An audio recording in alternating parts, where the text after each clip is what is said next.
71 Chev pickup. Real fancy one. Not a Silverado, but custom tin. Has the upper and lower chrome. Has aftermarket wheel, or not aftermarket, but deluxe wheels from a later model pickup. Very, very nice. Nut and bolt restoration. Frame off. And it's beautiful inside the bed too. Of course. Nice big tailpipe sticking out there. Very cool. It's got a 307 and automatic air conditioning.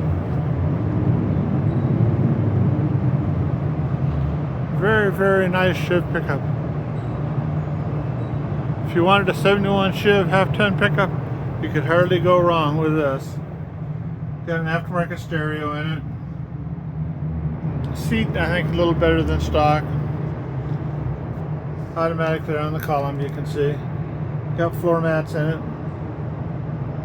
Very, very nice 71 Chev. Custom Deluxe.